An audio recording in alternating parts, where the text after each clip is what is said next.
Hello and welcome to Beyond. So before I get started, I'm just going to read through a brief disclaimer. Please feel free to read along as well. Beyond Trader LLC is strictly a research publishing firm. The information we publish is based on our opinions, plus our quantitative models, statistical and financial data, and independent research. This service is not registered with any financial regulatory agency such as the SEC or any other organization or governmental body. By using our platform or our services, you acknowledge that we do not provide personalized recommendation or advice. Alternative asset classes are volatile investments and carry significant risk. Please do your own research before making any financial decisions. Okay, so let's have a look at what's going on with our indicators this week. So if we have a look at the dashboard, we can see our flagship Biyond Atlas indicator has started to turn down.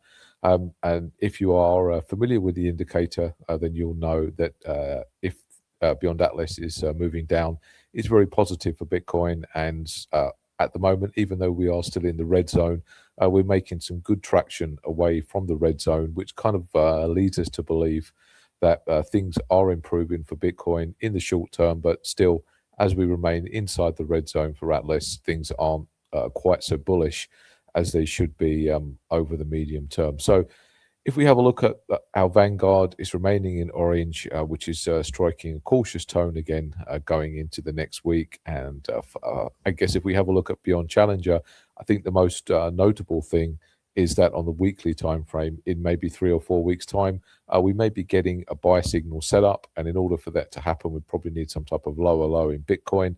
So it's all kind of leading up to maybe one more leg lower, but we should be having a good look at that leg lower just in case it is a major buying opportunity and things are somewhat improving.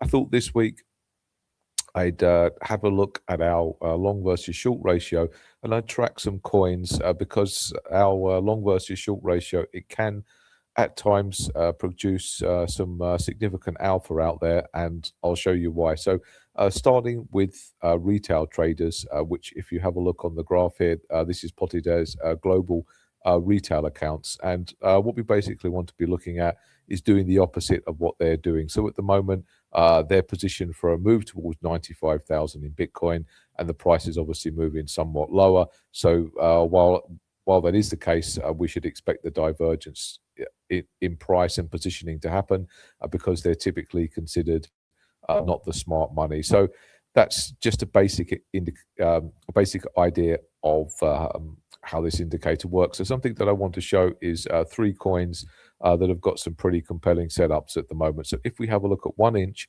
and we can see that retail traders are positioned and they're moving into negative territory in terms of them having a wholesale short bias. And this is the largest short bias that we've seen from retail towards 1 inch in some time.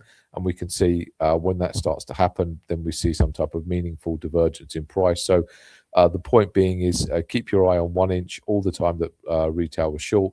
Potentially, we could see some larger move above towards maybe 0.23 or 0.26 in the coming days and weeks. Another coin that I think is noteworthy, and that is Ethereum.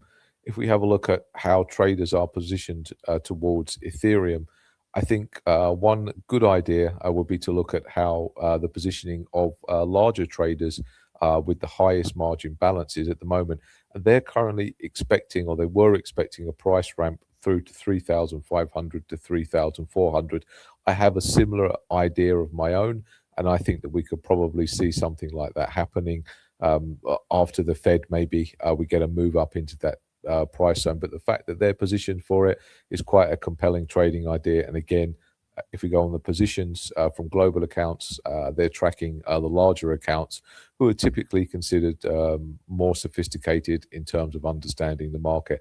And finally, if we have a look at XRP, I think that could provide some interesting viewing. So if we go down to XRP, this is one coin that I've got my eye on at the moment.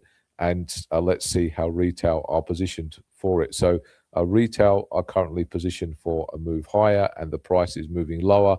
I happen to think here that it's actually not a bad idea, expecting that XRP is going to move higher. If I believe that Bitcoin and Ethereum are going to move somewhat higher before the next leg down. That's my idea. But in the meantime, I think the price may continue to gravitate lower, get these guys stopped out, and of course, it'd be a good idea to see how the smart money is positioned, and they've got a little bit of buying interest, but they're also expecting a move down towards the 2 area, which leads me to believe that we're just going to see some type of squeeze out, and as soon as the bias flips to bearish, we'll probably see the price in XRP starting to move higher. So yeah, this is just a couple of ways how you can use our long versus short indicator, and keep your eye on 1 inch going into the next trading week. It does look quite a compelling trading setup if they remain short for a sudden move higher, if other coins also start to truck in that direction. So yeah, I hope you enjoyed it this week, and I'll see you again next week.